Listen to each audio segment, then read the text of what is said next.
అందరికీ నమస్తే. Welcome to social post. నేను మీ చాణక్య. ఇప్పుడున్న సిచ్యువేషన్స్‌లో ఏ ఒక్కరికైనా కానీ ఫేమస్ అవ్వాలి అని అంటే ఖచ్చితంగా గుర్తొచ్చేది హిందూ ధర్మం మరియు సనాతన ధర్మం పైన వ్యతిరేకంగా మాట్లాడితే చాలు. ఒక సోషల్ మీడియా ఫేమ్ తెచ్చుకోవచ్చని చాలామంది కొన్ని మాటలనేది కూడా ఈజీగా వదిలేస్తున్నారు. వీటి గురించే కాకోకుండా ఇంకా మెయిన్‌గా చెప్పాలంటే ఇప్పుడున్న సొసైటీలో మారుతున్న కాలాలు మెయిన్‌గా సనాతన ధర్మం అనేది కూడా ఒక లైఫ్ స్టైల్. కానీ అది ఒక మతం కాదు అని చెప్పేసి కూడా చాలామంది అంటుంటారు. సో దీని గురించి కూడా ఇంకా వివరంగా మనకైతే ఎక్స్‌ప్లెయిన్ చేయడానికి మనతో పాటు కూడా ఉన్నారు శివరుద్ర సాధువు గారు. మరి ఆయనతో మాట్లాడదాం, అడిగి తెలుసుకుందాం. గురుగారు నమస్తే. నమస్కారం మిత్రులారా, నమస్కారం.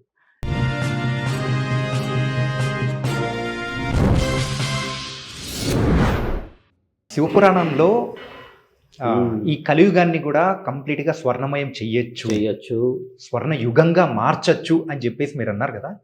ఇంత కలుషితంగా ఉన్న మనసుల మధ్యలో ఇలాంటి దారుణమైన స్థితిలో ఈవెన్ ఇంత దారుణమని ఎందుకు ఈ వర్డ్ యూజ్ చేస్తున్నానంటే తల్లి లేదు, అక్క లేదు, చెల్లి లేదు, ఎవ్వరూ లేరు, అన్న తమ్ముడు అని ఏ భేదాలు లేకుండా ప్రతి ఒక్కరిని చంపుకోవడం, ఆ స్వార్థంతో ఇంత ఆలోచిస్తున్న ఇలాంటి మైండ్స్ మధ్యలో అలాంటి స్వర్ణయుగం సాధించచ్చా?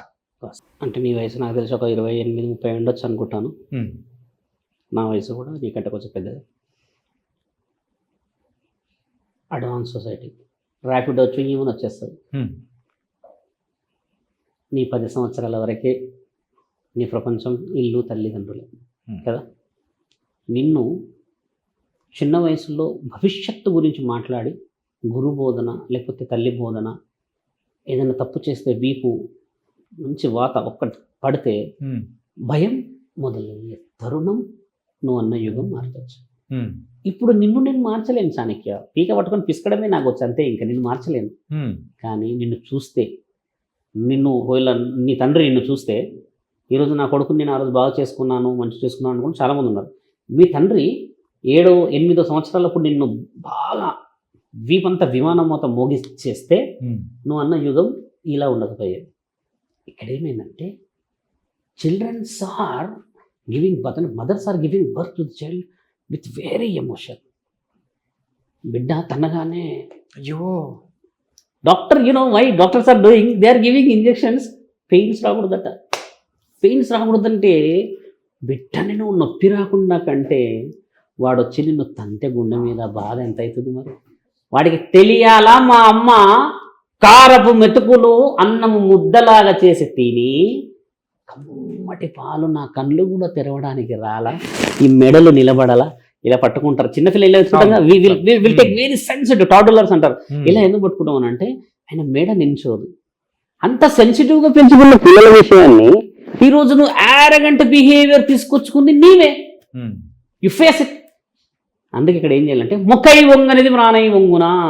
మరి మొక్కలన్నింటినీ మనము ఆ రోజు చక్కనైన మార్గంలో పెంచక, సరైన రీతిలో నీళ్లు పోయక, సరైన ఇట్లా ఒకవేళ ఇట్లా వంగింది, మనం మెల్లగా మంచి కట్టకట్టి దానికి మంచి తాడగట్టి దానిలా భద్రంగా చేయకుండా మనం ఏం చేసామంటే వీడు వెళ్ళి అక్కడ పడితే ఏం చేస్తావు చూద్దాం రప్పడు అంటే ఇవన్నీ నువ్వు తెచ్చుకున్నాయి ఈరోజు. ఇది సొసైటీ పరమాత్ముడు తెచ్చేయలేము మిత్రం, మనం బాగా గమనించాలి. There is no even a single way to talk with god. దేవుడు చేసినది కాదు ఇదంతా. దేవుడిచ్చిన పవిత్రమైన స్థలాలు అలాగే ఉన్నాయి.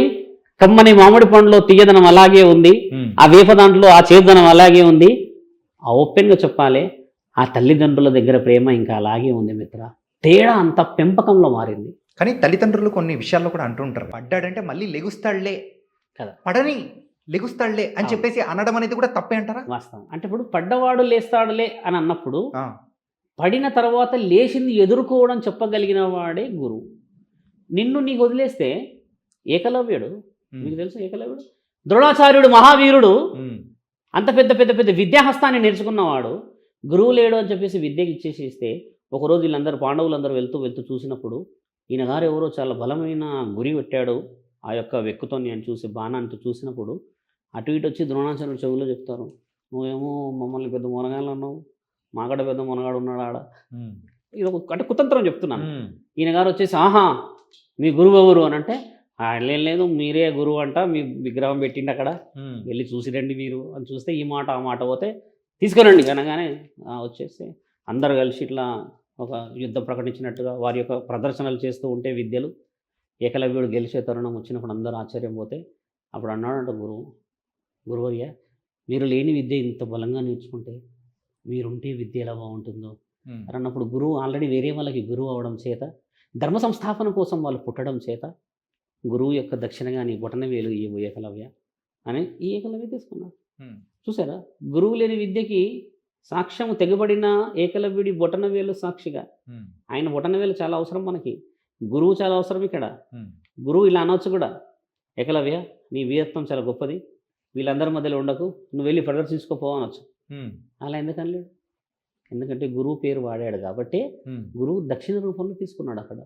ఇక్కడ నువ్వు అన్నది గురువు తెలుసు ఏకలవ్యుడు ఉంటే అక్కడ ఏమి జరగబోతుంది ఫ్యూచర్లో. కర్ణుడి విషయంలో కూడా కొన్ని సందర్భాలు అంటూ ఉంటాం, మోసం చేశారు కర్ణుడిని అని అంటారు. కానీ ఏం మోసం చేసేది అంటే పరమాత్ముడు జగత్కారకుడు లయ, అదంతా అదొక లీల.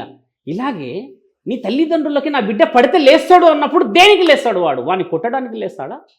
ఇలా పోతూ ఉంటే నేను కింద పడితే దెబ్బ తగులుతుందని లేస్తాడా? లేకపోతే నన్ను నేను ధైర్యం తెచ్చుకోవడానికి నా తల్లిదండ్రులు ఇలా కాదు నాన్న ఇలా ఎదగాలని చెప్పి అక్కడ పడతాను అనేది ముందు ఊహించడానికి ఒక ఊహ నేర్పిస్తారా? గురువు చేసేది ఏంటంటే భవిష్యత్తు ప్రణాళిక చెప్పేవాడే గురువు.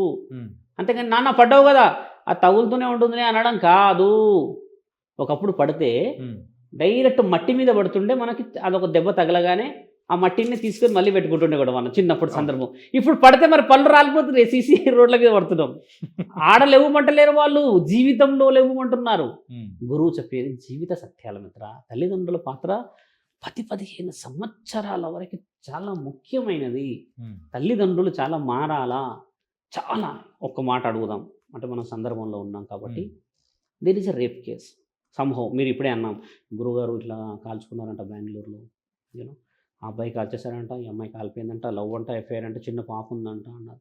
You know police are doing justification to the couples. అంటే అమ్మాయికి పుట్టిన అబ్బాయికి లేకపోతే ఈ భార్యాభర్తలకి ఎందుకు జరిగింది, భర్తను అరెస్ట్ చేశాం, చెప్పు అని కూర్చోబెట్టిస్తాం. ఇట్లనే నీలాగా నాలాగా కూర్చోబెట్టి 5-6 మంది వెనక నుంచి గన్నులు పెట్టి ఏమేం జరిగిరా అంటారు.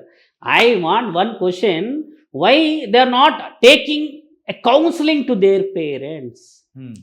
వాళ్ళ అమ్మా నాన్నలు పిలవాలి కదా. ఎలా పెంచావమ్మా నీ బిడ్డని? ఒక అమ్మాయిని రేప్ చేయమని పెంచావా? కాల్ చేసామని పెంచావా? మద్యం తాగొచ్చి మొగతనం అంతా చూయించామని పెంచావా? పసిపిల్లల ముందు తల్లిదండ్రులు కొట్టుకొస్తూ ఉంటే ప్రపంచమే తెలియని ఆ ప్రపంచం చూడాలని ఆ పిల్లలకు ఎంతటి భయాందోళనతో గుర్తుకొస్తే రేపటి రోజు వాడు పెద్ద ఈ ప్రపంచాన్ని ఏం చేస్తాడు? అంటే ఇవన్నీ కౌన్సిలింగ్ ఈజ్ వెరీ ఇంపార్టెంట్. ఎప్పుడు అంటే పేరెంట్స్ నుంచి పిల్లల నుంచి పెద్దలు అవుతారు. ఇప్పుడు మన ఇద్దరం ఉన్నాం మిత్రమా, ఒకప్పుడు బాల్యం చిన్న వాళ్ళ యువతి యువకులం. ఈరోజు కూర్చొని ఇంటర్వ్యూ చేయగలుగుతున్నావు అంటే you have got some knowledge and experience. ఇప్పుడు నన్ను పిలిచారు మీరు అని అంటే ఒక నాలెడ్జ్, ఒక మంచి మాట కదా. దట్ మనం ఎందుకు అందరికి ఇవ్వలేకపోతున్నాం? That is what we required. ఇదే ఇంటర్నల్ కౌన్సిలింగ్స్ ఫ్యామిలీస్కి చాలా అవసరం. ఇది ఒప్పుకోవాల్సిందే. పెద్ద మనుషుల పంచాయతీ అయితే ఏడయ్యేది మీ ఊర్లో? ఓపెన్గా చెప్పండి. ఇంట్లో అవుతుంది కదా. ఇప్పుడు ఎక్కడైతుంది? ఓపెన్గా చెప్పు మిత్ర. పోలీస్ స్టేషన్లో మిత్రమా, పోలీస్ చాలా బాగా డ్యూటీ చేస్తుంది. I appreciate. అమ్మా వెళ్ళిపోమ్మా కోర్టుకు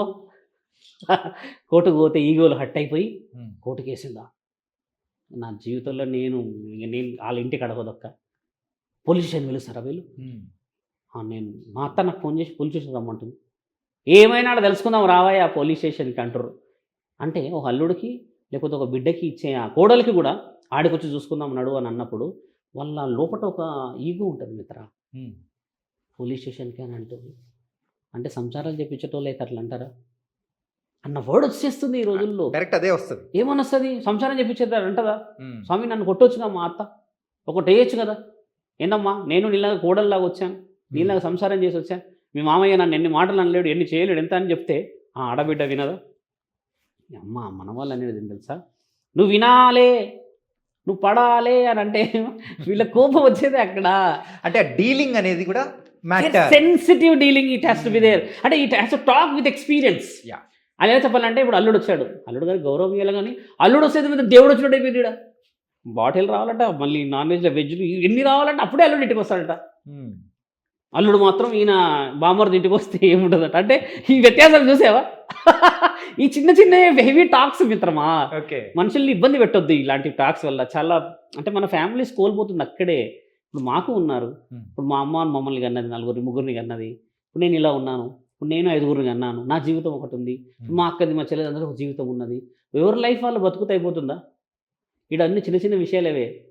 నా మొహం మీద కాలు పెట్టిండు వచ్చేటప్పుడే, ఈ కాలు సిట్టేసాడు, నీళ్ళు ఇయ్యలేడు, నీళ్ళు తెచ్చి ఆడనే పెట్టిండు. ఇట్లా పెడతారా? దీనివల్ల కోల్పోతామా? సిగ్గు అనిపించదా మిత్ర? ఇంటికి నువ్వు వచ్చావు, రాసానికే కూర్చో అని చెప్పి నీ పక్కనే కూర్చుంటే ఏమన్నా నాదేమన్నా కొరక తినేస్తావు? ఇదంతా పిక్క తింటావు నువ్వు.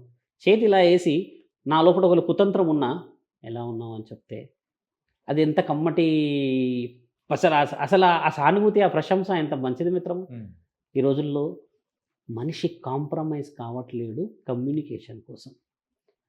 పెళ్లి పత్రిక వచ్చింది ఈ మధ్య ఎప్పుడన్నా నీకు? వచ్చిందా? ఎక్కడి నుంచి వచ్చింది? ఫ్రెండ్స్ దగ్గర నుంచి.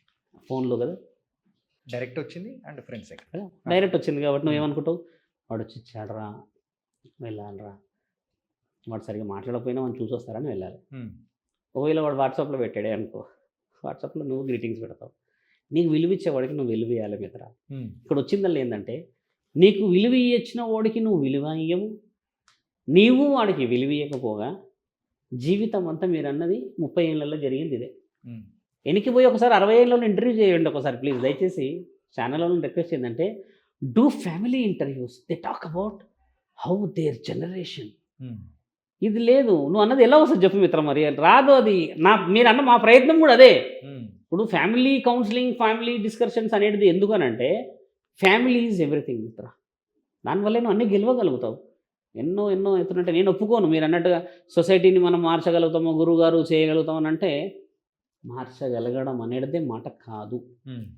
కరోనా రాగానే అందరూ మారారా లేదా? మరి మారారు. అట్లా కావాలి వ్యవహారం, అప్పుడే మారుతారు.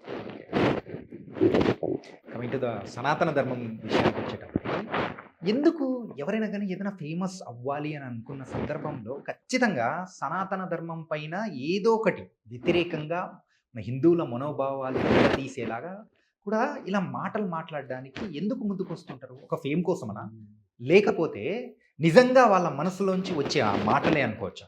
సనాతనం అనేసరికి మేము సర్వత్రా ధర్మం కోసం చేసే ప్రయత్నమే. సనాతన ధర్మం అనేది చాలామంది గురువులు ఏం చెప్తారంటే ఇలా పుట్టింది, అలా పుట్టింది, ఆది లేదు, అంతం లేదు అంటారు. సనాతన ధర్మానికి ఆది అంతం లేదు, కానీ దాన్ని కాపాడేది మధ్యవర్తులమే. ఆది అంతం లేని దాని గురించి నువ్వు గొడవ పడుతున్నావు, కానీ మధ్యవర్తిత్వంలో ఏం గొడవ పడుతున్నావు? మనకు ఒక ఇష్యూ అయింది ఒక దగ్గర ఇష్యూ అయితే కనకాల కట్టమైసమ్మ దగ్గర ఇష్యూ అయింది. ఇష్యూ అయినప్పుడు చాలామంది వచ్చారు, మీరేంది గురువుగారు, నేనేంది గురువుగారు, లేకపోతే మన దేవాలయాల మీద అటాక్లు ఎందుకు జరుగుతున్నాయి అని మాట్లాడుకొచ్చారు. అందులో ఒక యాంకర్ ఏం చేశారంటే, మీలా ఆయన తెలివి ఉన్న అతను వేరే మతస్థులు గురువుగారు పేరు తీశాడు ఆయన. నేను పోయింది గుడి దగ్గరికి వెళ్ళి ఎందుకు జరిగింది, ఎలా జరిగింది, మనం ఎలా కాపాడుకోవాలి, మన గొప్పతనాలు ఏందని మనం మాట్లాడుతుంటే ఈయన మధ్య వచ్చేసి ఒక 20 మంది పెట్టారు మైకులు. ఈయన ఏమంటాడంటే, ఫలానా వాళ్ళు 15 నిమిషాల సమయం ఇస్తే మనల్ని చేస్తారంట అంటున్నాడు. నేనేమన్నా అంటే ఎప్పుడన్నారు అని అడిగాను. మొన్న అన్నాడు కదా అన్నాడు.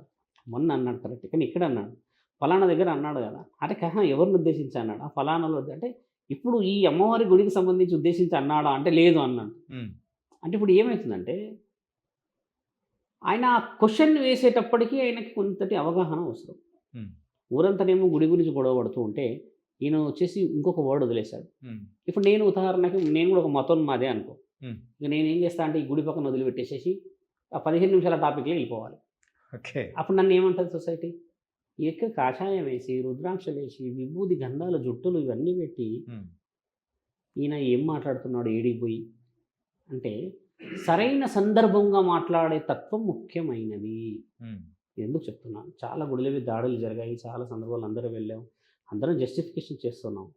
సనాతన ధర్మం గురించి అని చెప్పి ఎవరైనా తక్కువగా మాట్లాడితే ఎందుకు అంతటి వైభవత్వం, లేకపోతే అంతటి గర్వం, లేకపోతే అంతటి కంఠం చేసి మాట్లాడుతున్నాం? ఫేమస్ కావడానికి ఎవరు మాట్లాడరు. ఫేమస్ అయ్యే విషయాలు ఎలా ఉంటాయంటే అండర్ రిలేటెడ్ టాపిక్. ఇప్పుడు ఇందాక చెప్పిన ఎగ్జాంపుల్ అదే, నీకు రిలేటెడ్ టాపిక్ మాట్లాడేటోళ్ళు ఎప్పుడు ఫేమస్ కావాలని మాట్లాడరు. పేరు తీసుకొని చెప్తా. ఓకే, మురళీకృష్ణ ఐడియా ఉంది. అనసూయ గురించి ఒక విషయం, దుస్తుల గురించి ఇలా వేసుకోవాలి అలా వేసుకోవాలి. ప్రపంచమంతా అనసూయ మీద టార్గెటెడ్గా గొడవ పడుతుంది. ఆ 2-3 నెలల క్రితం ఒకడు వచ్చాడు, ఈడు ముళ్ళపంది మొహం వేసుకొని, మురళీకృష్ణ గారు, I love Anasuya, I want to see, temple కట్టేస్తామండి అంటున్నాడు. వీనికి వీపు పగిలిపోవాలి. ఇట్లాంటి వ్యక్తుల వల్ల మీరన్న వర్షన్ వర్తిస్తుంది. ఫేమస్ అవుతాడా? ఆ వయసులో ఫేమస్ అవుతారా? ఈ అనసూయ వెళ్ళి కేసు పెట్టిందిగా, చూసారా? దాన్ని ఒప్పుకోకూడదు. మీరు అంటే సనాతన ధర్మం మీద ప్రతి ఒక్కరు ఇంకా మాట్లాడాలి. They have to raise their voices towards Sanatan. అంటే ఎందుకు ఆ తత్వం మనలో ఎందుకు వచ్చింది? మనకు ఎందుకు ఆ ఏకీవత్వం వచ్చిందంటే అల్లకల్లోలు జరుగుతున్నాయి కొన్ని రాష్ట్రాల్లో, మానభంగాలు జరుగుతున్నాయి కొన్ని రాష్ట్రాల్లో, కొన్ని దాడులు జరుగుతున్నాయి కొన్ని రాష్ట్రాల్లో, ఎన్నెన్నో జరగడం చేత ఏమవుతుందనంటే, కరోనా లాంటి మహమ్మారి వచ్చినప్పుడు ప్రాణభయాన్ని పెంచితే నీవా నేనా అని రామమందిరం కట్టిన తర్వాత కొందరు అక్కడక్కడ ఉంటారు మిత్ర. ఈ మాట చాలా ముఖ్యమైనది. అక్కడక్కడ ఉన్న వ్యక్తులే అడుగుతారు ఈ విషయాలలో, కానీ సొంత ఊరి మీద పుట్టి పెరిగిన వాళ్ళు మత అల్లకల్లాలు చేయరు. నేను ఓపెన్ ఛాలెంజ్ చేస్తాను మిత్ర. ఓకే, ఇప్పుడు బాగా కొంతమంది అంటారు కూడా, మా ఊర్లో మేము పుట్టి పెరిగిన దగ్గర మసీద్ ఉండే, మేము ఆడే ఉండే, మేము సాహెబులో ఉండే, మేము అందరం ఉన్నాం. మీరేడికి దొరికిర్రా నాయన, ఇప్పుడు వచ్చి గొడవలు చేస్తుర్రు అంటే ఈ వర్షన్ ఎందుకు వచ్చిందంటే, ఎవడో ఒకడు కల్ప్రిట్. ఆ కల్ప్రిట్ గాడు స్వార్థం. ఆ స్వార్థంతో ఏం చేస్తాడు, ఊర్లో ఉన్నందరూ రుద్దుతూ ఉంటాడు. ఇక అదొక బగ్గు ఉంటుంది. ఇక అంటే ఈ వర్షన్ నడవద్దు అంటున్నాను నేను. నడవాల్సింది ఏంటంటే, if really it is hurts Sanatana Dharma అంటే రేస్ చేసే అధికారం ఉంది.